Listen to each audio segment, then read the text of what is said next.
išklausei mano šauksmą, tu nubloškei mane į gelmes, į pačią jūrų širdį, ir srovės suvirpino mane, visos tavo bangos ir laužai užgriuvo mane. Aš sakiau, buvau išvarytas iš tavo akių, tačiau vėl pažvelgsiu į tavo šventąją šventyklą. Mane užgriuvę vandenys grasino man, gelmės apsupo mane, jūros dumbliai apsivijo mano galvą. Iki pat kalnų šaknų nusileidau. Žemyn, apačioje esanti žemė uždraudė man įeiti visiems laikams. Bet tu, viešpatie, mano Dieve, išvedei mano gyvybę iš duobės. Kai mano gyvybė nyko, prisiminiau tave, viešpatie, ir mano malda kilo į tave, į tavo šventąją šventyklą. Tie, kurie laikosi įsikibę beverčių stabų, nusigręžė nuo Dievo meilės jiems. Bet aš su dėkingumo, šlovinimo šūksniais aukosiu tau, tai, ką pasižadėjau, įvykdysiu. Sakysiu, išgelbėjimas ateina iš viešpaties. Viešpats įsakė žuviai, ir ji išvarė Joną į sausumą. Mes matome šią istoriją ir paverčiame ją animaciniu filmu ar pasaka, nesunku patikėti, kad tai buvo tikra istorija, kuri kažkam nutiko. Turime suprasti, kad Dievo karalystėje viskas įmanoma. Jonui teko pabusti, kodėl dėl savo nepaklusnumo, tačiau jis atgailavo, ir Dievas nusileido. Dievo širdis mums leidžia ateiti į situacijas ar kelius, kuriuose yra kažkas sunkaus, ne tam, kad nubaustų, bet tam, kad atsiverstume. Jis taip mus myli, kad leis mums patirti siaubingų nepatogumų, kad atkreiptų mūsų dėmesį, mus pažadinti, nes palikti patys savo ir savo patogumams palikti streso ir įtampos trūkumui. Greičiausiai neatsiversime. Čia, Amerikoje, mums ilgą laiką buvo labai lengva. Kai sekmadieniais susitinkame bažnyčioje, nesijaudiname, kad į ją įsiverž ginkluoti vyrai ar kad koridoriumi ateis žmonės iš Hamaso ir atsitiktinai į mus šaudys. Mums nereikia dėl to nerimauti, nes šioje šalyje mums buvo suteiktas komfortas, apsauga ir saugumas ir mes tai laikėme savaime suprantamų dalykų. Tačiau nesuklyskite, tai, kas vyksta žydų tautos atžvilgiu čia, Amerikoje, tik laiko klausimas, kada jie nukreips savo žvilgsnius į mus. Tai jau vyksta, kadangi šie metai yra rinkimų metai, galime sulaukti išbandymų, uždarimų ir taisyklių pažeidimų, todėl turime būti pasiruošę tam, kas laukia. Turime būti pasiruošę savo širdimis, mąstysena ir praktiškai pasiruošę viskam, kas ateis. Daugelis tiki, kad bažnyčios paėmimas jau visai netoli, kad tai gali įvykti bet kurią akimirką. Tačiau lieka daugybė tų, kurie dar nepažįsta Jėzaus. Taigi Jona įsirito į žemę ir nuvyko į Ninevę, kur pro sukastus dantis skelbė Dievo raginimą atgailauti ir jie atgailavo.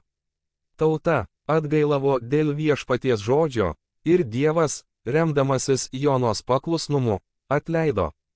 Negalime sąmoningai nepaklusti viešpačiui. Šventajame rašte skaitome, kad yra dalykų, kurie yra įgaliojimai nurodantys, ką turime daryti, kad turime padaryti visų tautų mokiniais. Tai nėra pasirinkimo galimybė, tai ne Biblijos priedas, bet veikiau Evangelijos šerdis. Mūsų pareiga pasakoti kitiems apie savo ėjimą su Jėzumi, dalytis gerąją naujieną apie Jėzų Kristų ir melstis, kad jie atgailautų, kad viešpats atleistų nuo savo nuosprendžio, kuris jų laukia, jei jie to nepadarys. Viskas grįžta prie klausimo, ar mylime Dievą ir ar mylime jo tautą.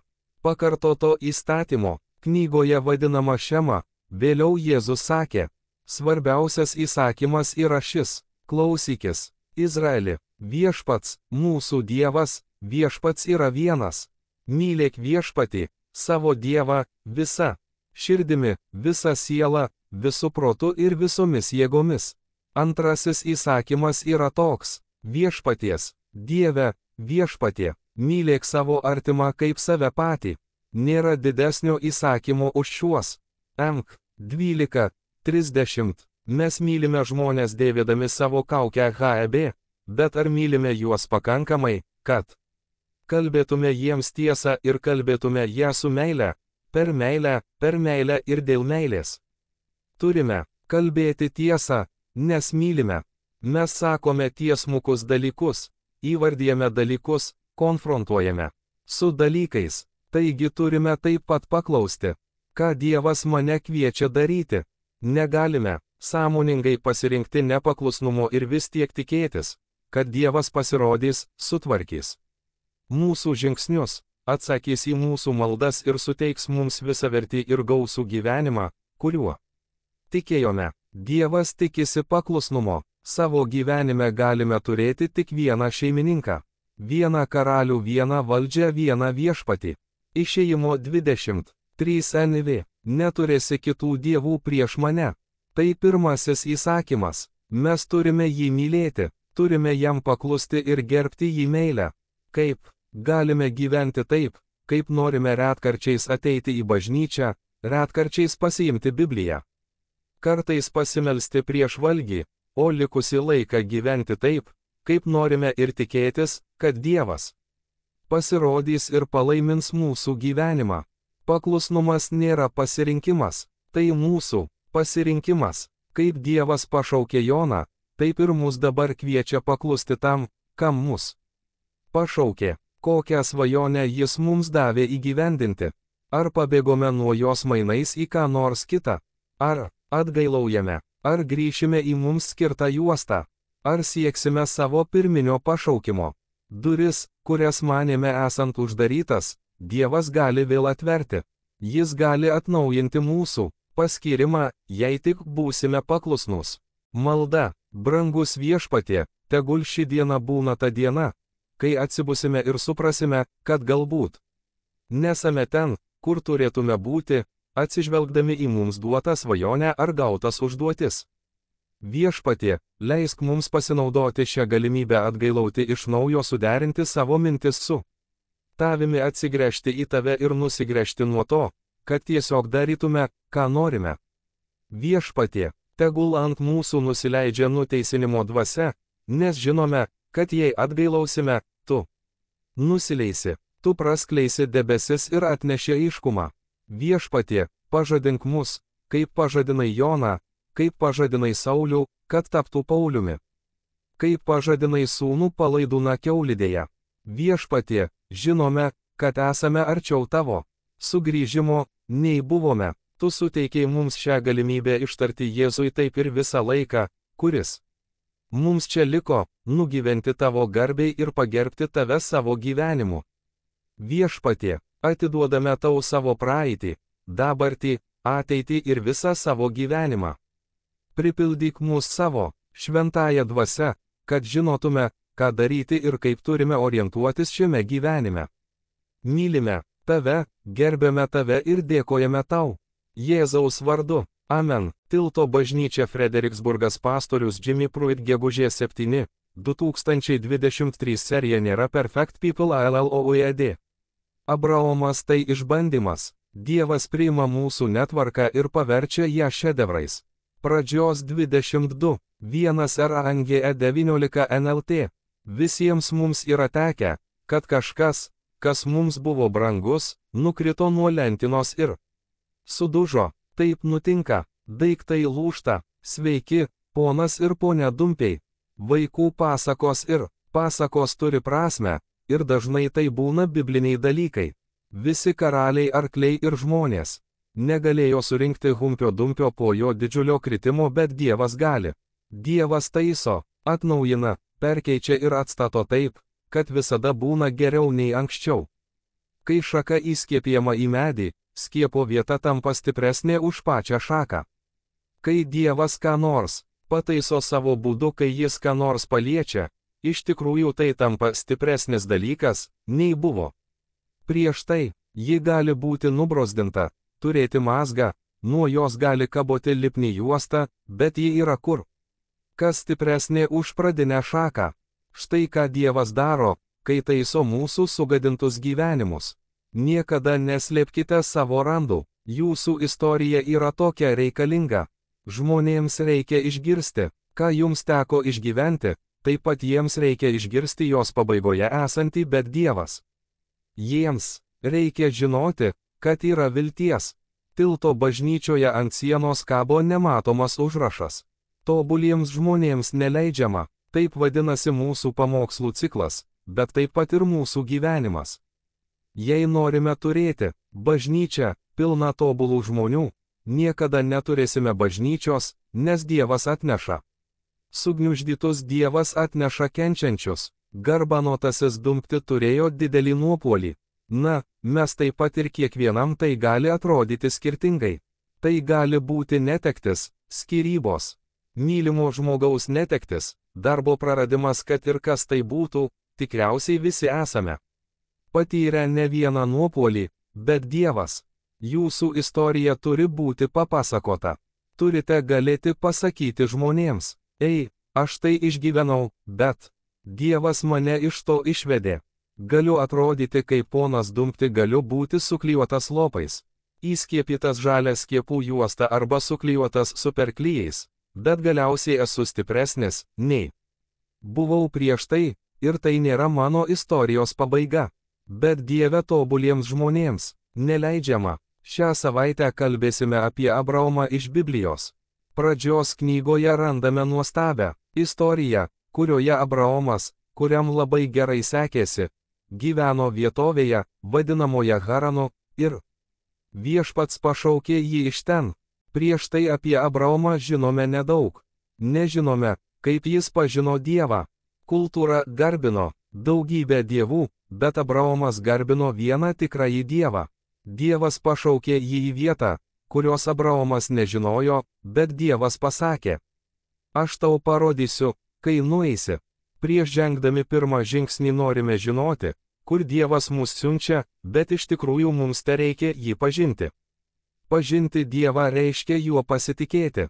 Kai jį pažįstame, žinome jo charakterį ir tai, kaip stipriai jis mus myli net ir blogiausią mūsų dieną, kaip ir geriausią, tada nebijome, kur jis mus siunčia, net jei jis mums nepasako, kur tai bus. Kai sekame jo kvietimu ir pasitikime juo, galime žinoti, kad jis visada galvoja apie mūsų gerovę. Jūs paimate savo sugniuždytą savastį, kuri yra stipresnė, nei buvo anksčiau, nes mes buvome tobulinami, nes jis mus kuria, jis paima mūsų netvarką ir paverčia ją šedevru. Jis paima kiekvieną išbandymą ir paverčia jį mūsų liudijimu. Jis paima mūsų netvarką ir paverčia ją žinia. Taigi niekada neslėpkite savo randų.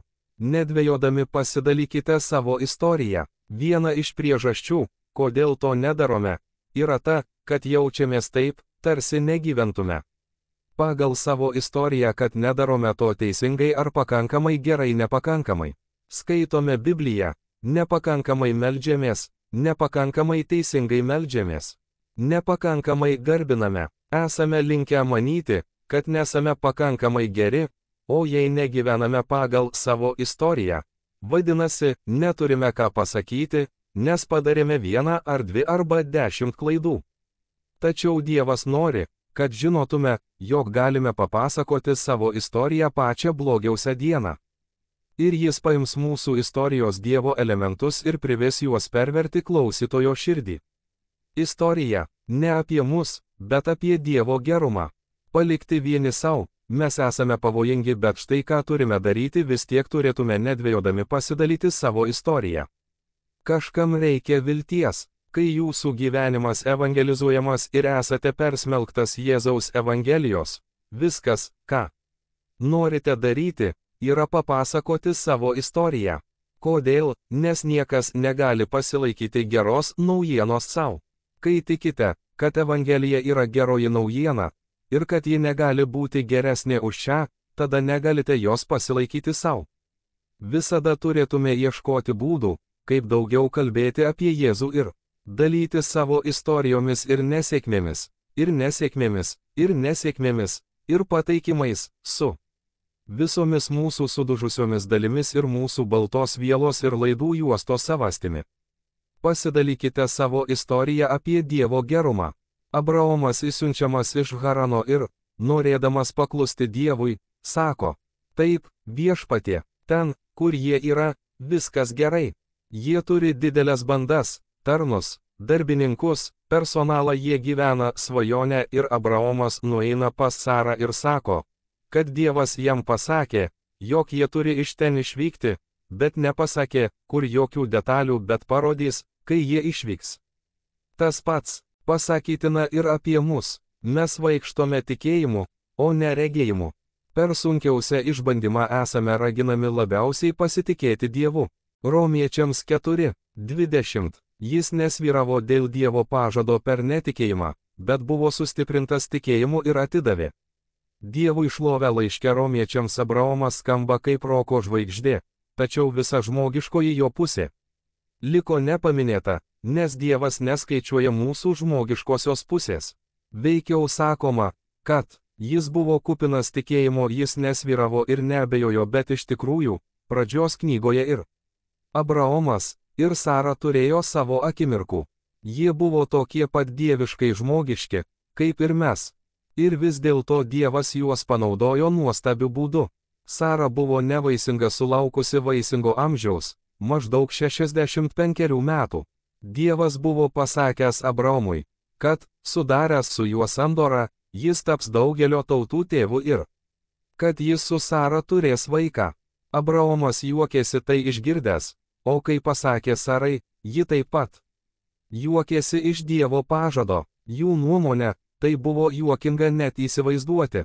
Tuomet Dievas laukė dar 25 metus, kad išpildytų pažadą, tad sulaukusi 90 metų Sara susilaukė Izaoko. Tačiau per tą laiką, kai jie buvo nekantrūs Dievui, Sara pasiūlė Abraomui, kad jis eitų ir gulėtų su jos tarnaite Hagara, kad padėtų Dievui. Kai pradedame kištis į Dievo pažadus, gimsta Izmaelis sūnus, atsiradęs apeinant Dievo jiems skirtą planą.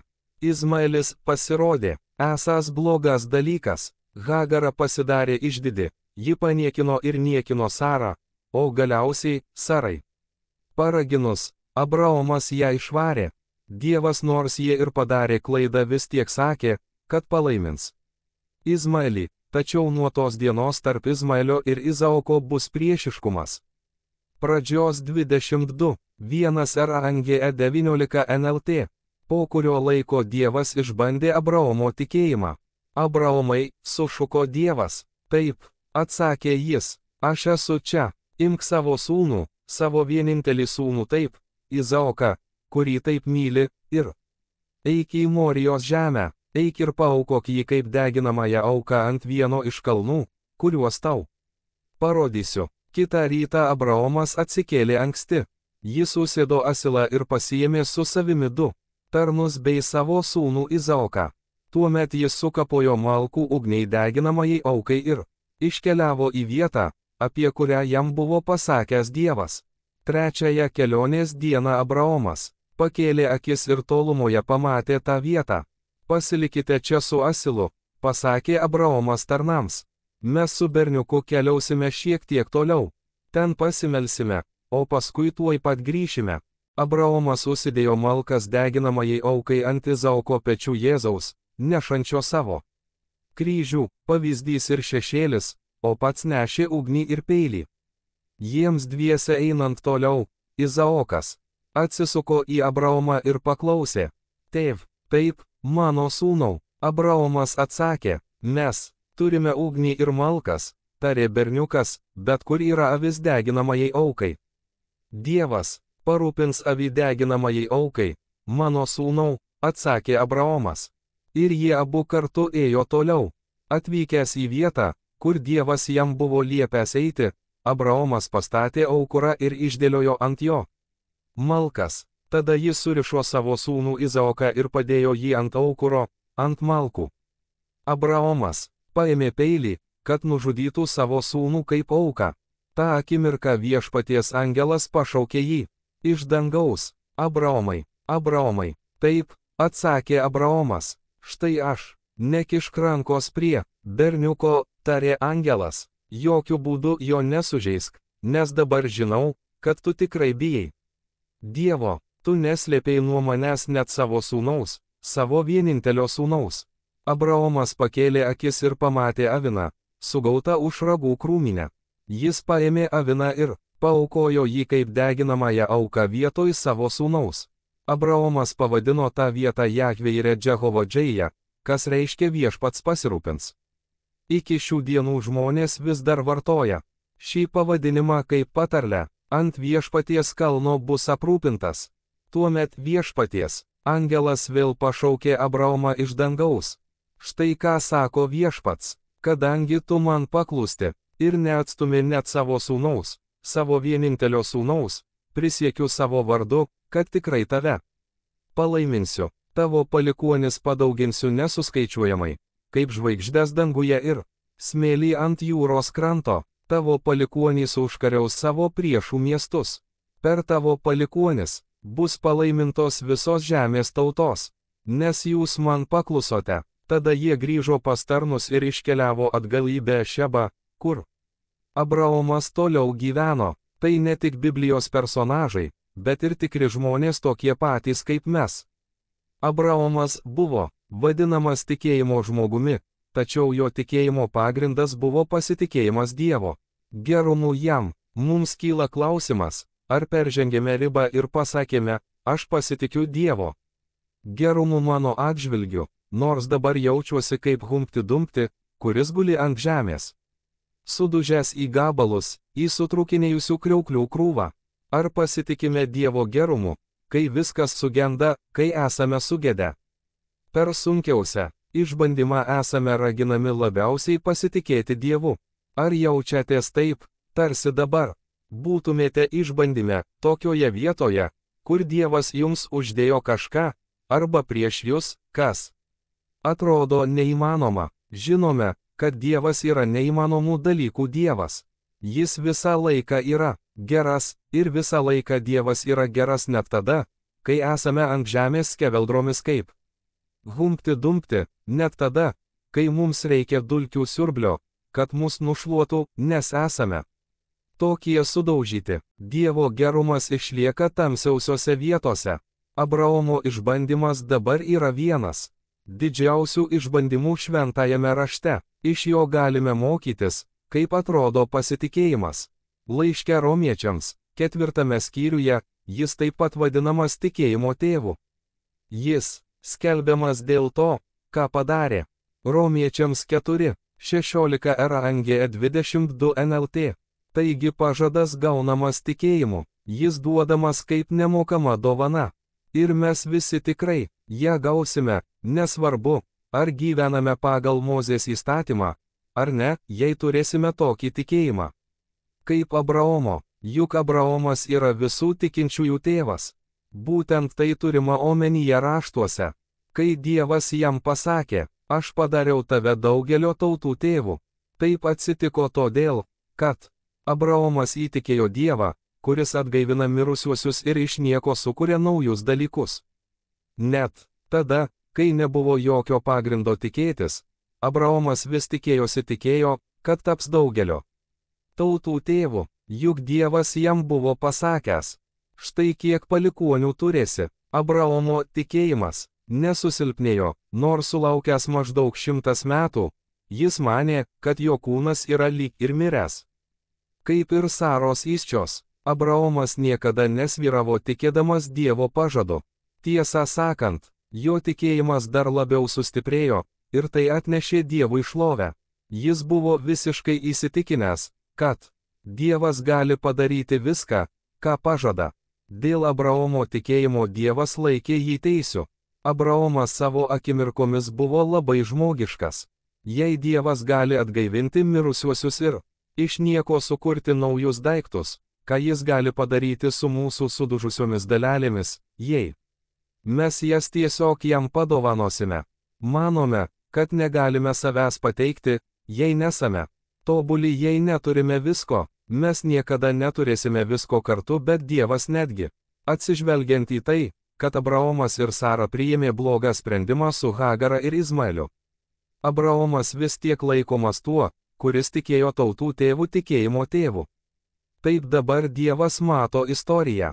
Jis neskaičiuoja visų Abraomo klaidų. Dievas nemato jo praeities nesėkmių ir klaidų. Mes jas matome, Dievas ne.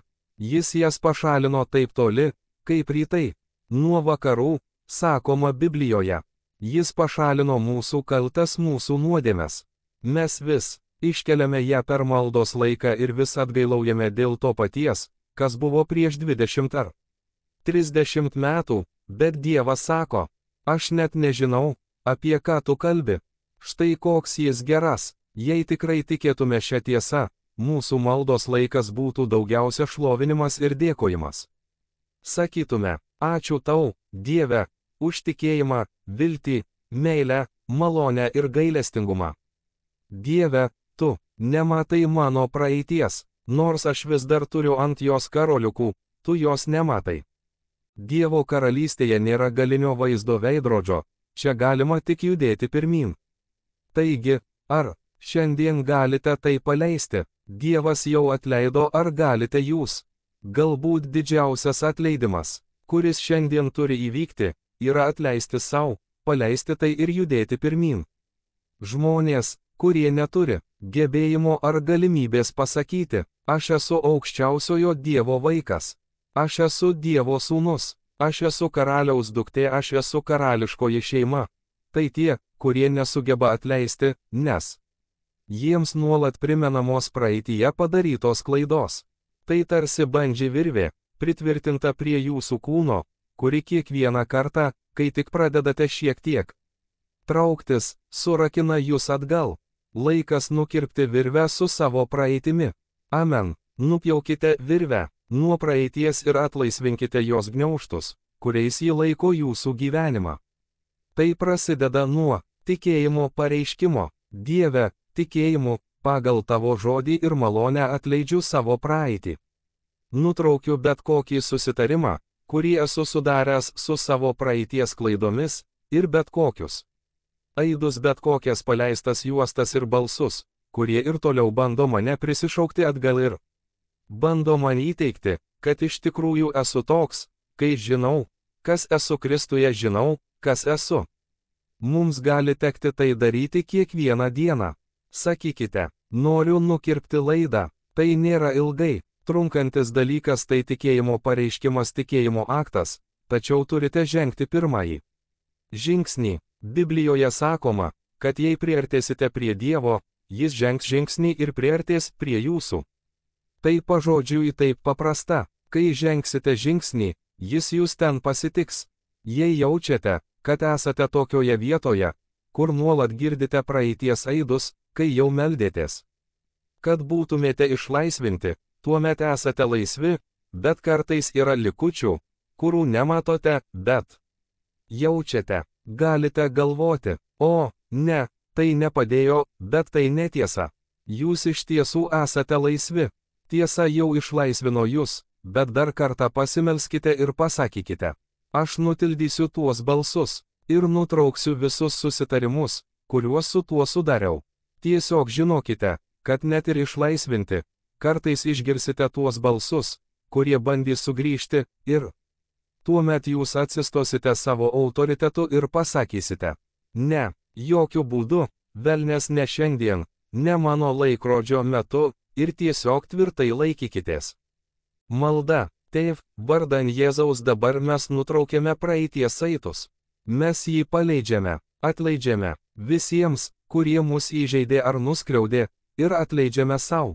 Leidžiame tau, Dieve, vėl mus sujungti, kad galėtume pradėti judėti pirmyn. Tėv, dėkojame tau už tavo darbą mūsų gyvenime, uždek mus savo buvimo ugnimi, Evangelijos ugnimi, laisvės ugnimi ir tavo gyvenimo ugnimi mumyse ir per mus. Veikite šiuose įtrūkusiuose nesandariuose induose ir per juos. Dėkojame tau, kad tekėjai per mus, kad pripildai mus, ir tikėjimu dabar priimame tavo šventosios dvasios pripildymą. Ir sakome, perpildyk mus ir prasiskverbk pro kiekvieną plyšį. Perpildyk per kraštus, kad, išeidami iš šios vietos visur, kur tik eisime, padarytume gražios netvarkos, kad kiti pažintų mus. Išlaisvinančią tiesą, dėkojame tau už tai, ko mus mokai. Šiandien duodame tau tai, Jėzaus vardu. Amen. Ištekliai. Pastorius Jimmy taip pat paminėjo savo ir Enet podcastą, pavadintą Living Up in a Down World. Svetainėje yra nuoroda į jį podcast arba eikite tiesiai į Tilto bažnyčią Frederiksburgas pastorius Jimmy Pruitt gegužės 14, 2023 serija nėra Perfect People LLOED. Dovydas, vyras pagal Dievo širdį. Dievas priima mūsų netvarką ir paverčia ją šedevrais. 2 Korintiečiams 12, 9 ESV. Kaip suaugusieji turėtume pažvelgti į Humpty Dumpty kitomis akimis, ne tik kaip į mielą vaikišką pasaką, bet ir kaip į gyvenimo būsenos iliustraciją daugelio iš mūsų žmogiškosios būsenos iliustracija. Sudužęs stiklainis, įtrūkęs, bet vėl sujungtas pro plyšius sklinda šviesa. Dievas nešaukia kvalifikuotų, jis kvalifikuoja pašauktuosius. Dažnai mes stumėme vežimą prieš arklį, manydami, kad prieš ką nors darydami Dievui turime susitvarkyti, o juo labiau pasirodyti bažnyčios pastate ir įeiti į vidų, kad stogas neužgriūtų ant mūsų. Yra žmonių, kurie gyvena su šia baime, nes mano, kad visa jų istorija yra visiems matoma. Bet iš tikrųjų ją mato tik jie patys arba žmonės, kuriuos jį paveikė ir paveikė. Dievas tos istorijos nebemato, jis pašalino mūsų kaltas taip toli, kaip rytai nuo vakarų. Kai atidavėme savo gyvenimą Jėzui ir tapome jo sekėjais, atidavėme jam savo dabartinę būklę ir savo praeitį. Jei klausomės kitų žmonių istorijų, į tą vietą įnešame Dievo dvasią ir atmosfera pasikeičia. Mes nešiojame savyje gebėjimą įeiti į kambarį ir tiesioginę prasme pakeisti atmosferą į gerąją ar blogąją pusę. Iš tikrųjų tai priklauso nuo mūsų, mes patys pasirenkame, kaip paveiksime etosą atmosferą ten, kur esame. Dievas gali būti kiekviename mūsų pokalbyje, net ir su netais, kurie pažymėjo langelį ne kaip savo religinį pasirinkimą. Jei jie bus sąžiningi, pasakys, kad nori grįžti pas Dievą, bet jaučiasi esą toli nuo jo. Iš tikrųjų jis yra tik tiek toli, kiek jie tiesiog atsigręžia. Dievas niekada jų nepaliko ir neapleido, jis yra čia pat. Jiems gali atrodyti, kad jie paliko Dievą, bet jis niekada jų nepaliko. Jiems tereikia atsigręžti. Tai vadinama atgaila. Kiekvienas tai gali padaryti dabar. Yra realus poreikis mums eiti į aplinką, kurioje yra ponas ar ponė Dumpty, ir nešti su savimi laisvę, išgydymą ir malonę ne todėl, kad esame tobuli, bet todėl, kad dar nesame tobuli. Mes visi esame suskilę indai, bet Dievas mus gydo. Esame ir išgydyti, ir išgydomi tuo pačiu metu ir išgelbėti, ir išgelbėjami tuo pačiu metu ir laisvi, ir išlaisvinti tuo pačiu metu. Mes esame ir tuo pačiu metu esame procese. Kai užduodame žmonėms klausimus apie jų gyvenimą, jie, stebėtina, atsiveria ir papasakoja savo istoriją, jei tik leidžiame. Kai kurie iš mūsų jaučiasi taip, tarsi būtų per daug įtrūkę, per daug sulūžę, per daug nesandarus, kad juos būtų galima užpildyti ir panaudoti. Tačiau mūsų kibiruose, mūsų gyvenimuose esantys plyšiai, pro kuriuos mūsų manimų prasiskverbia ir išteka visas Dievo gerumas, malonė ir gailestingumas. Tai iš tikrųjų yra tiesa. Jis mus pripildo, o mes išleidžiame, ir tie plyšiai iš tikrųjų yra tai, kas mus įgalina keisti kito žmogaus gyvenimą. Jei būsime tokie švarūs arba sakysime, kad tokie esame, niekas kitas nesijaus, kad gali prie mūsų prieiti, mes tik priversime juos jaustis nešvariai šalia mūsų, nes esame tokie tobuli. Neturime savęs vaizduoti kaip turinčių viską, nes mes visi esame kartu. Nėra aukštesnio ar žemesnio rango, nėra kastų sistemos, nes karalystėje nėra kastų sistemos. Taip elgdamiesi pažeistume pačią Jėzaus širdį. Dievas nešaukia kvalifikuotų, jis kvalifikuoja pašauktuosius. Jis kvalifikavo kiekvieną iš mūsų, nes mus pašaukė. Jis pašaukė mus ne dėl to, kad turėjome kvalifikaciją. Jei taip būtų, nė vienas iš mūsų nebūtų pašauktas. 2 Korintiečiams 12, 9 ESV. Bet jis man tarė, mano malonės tau užtenka, daugiau negu užtenka niekada neįsenka. Nes mano galia yra tobula, pilna, išbaigta, įvykdyta, visiška netobulumas silpnume. Todėl dar mieliau gėsiuosi savo silpnybėmis, kad Kristaus galybė ilsėtųsi ant manęs. Malonės mums visada užteks, ji nėra konteineryje, kuris gali tiesiog baigtis į amžiną. Paulius gyrėsi savo silpnumu ne tam, kad paskestų jame kartu su kitais, bet kad jie žinotų, jog yra vilties, kad Dievo jėga, veikianti jų silpnume, yra kažkas didesnio už juos pačius. Tuomet Dievas mūsų netvarką paverčia žinia mūsų išbandymą liudijimu mūsų netvarką. Šedevru ir tada jis nori, kad taptume malonės trofėjumi.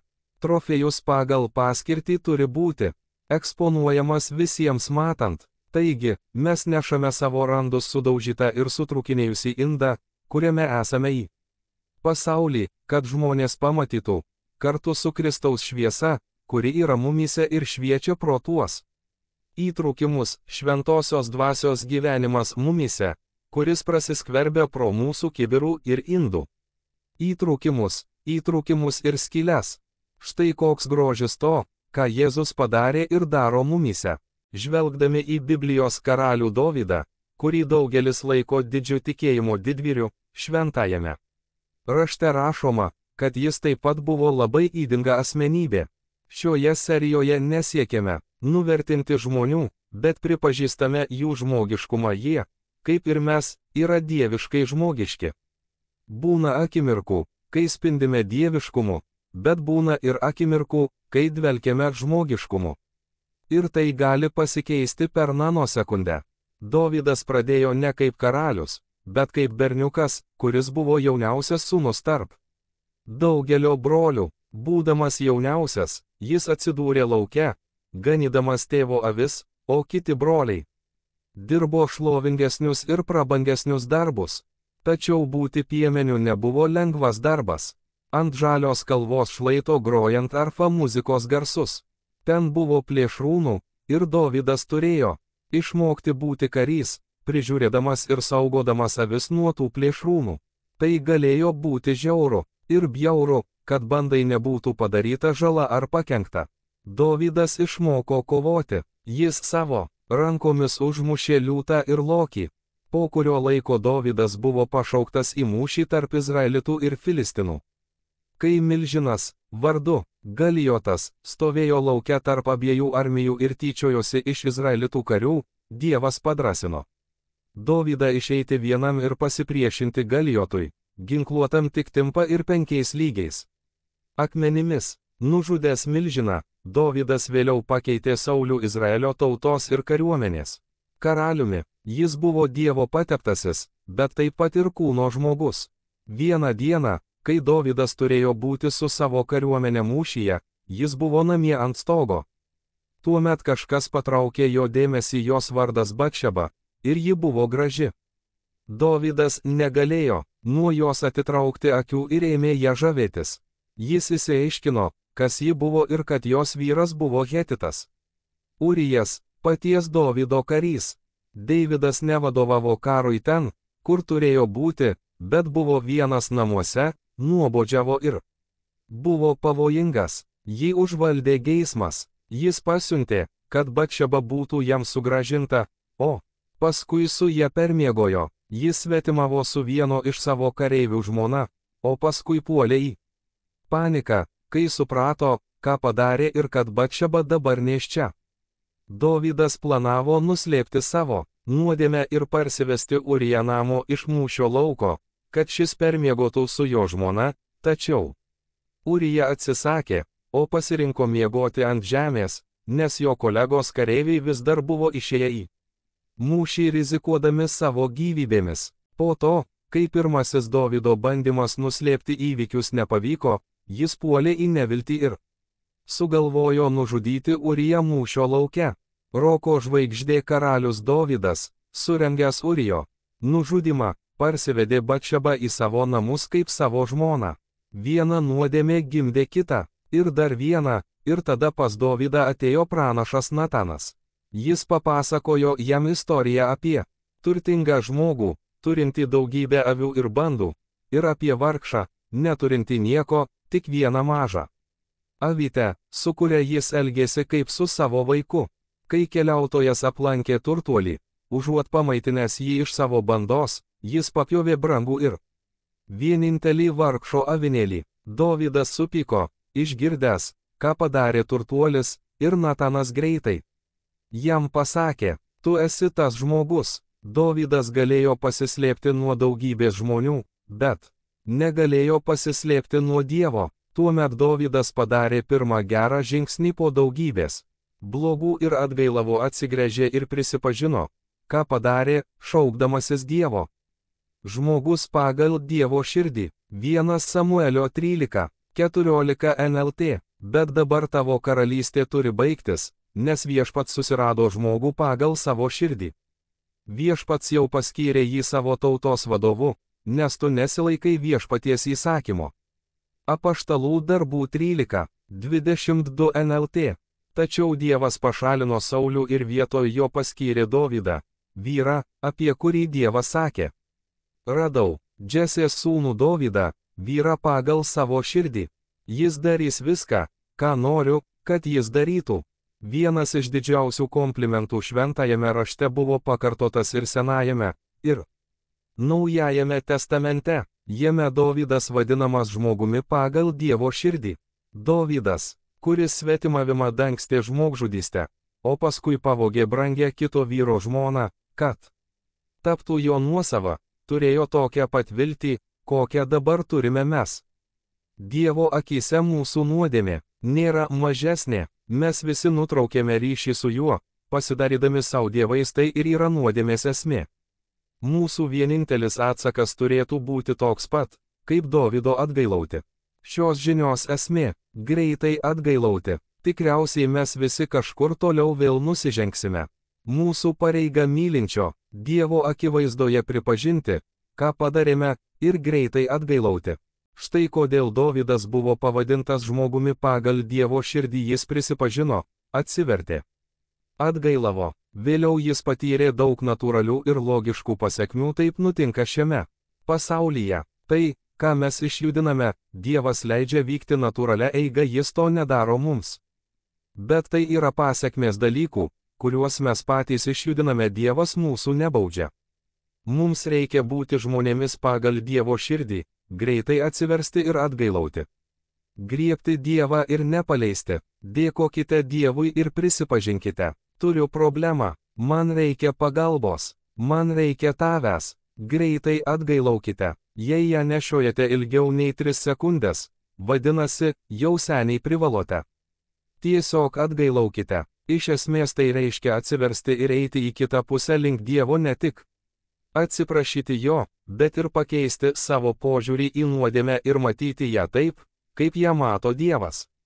Pripažinkite, kad tai buvo nuodėmė, o tada taip pat pripažinkite, kad Dievas visiškai ją nuo jūsų nutolino taip toli, kaip rytai nuo vakarų.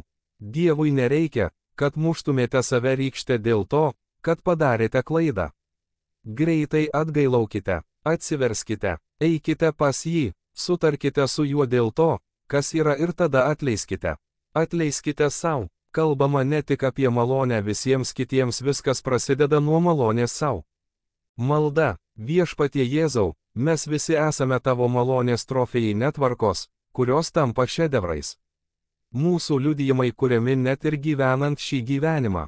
Leisk, kad mūsų istorijos būtų papasakotos ir padėtų nesuskaičiuojamai daugybei žmonių per daugelį metų ir net kartų.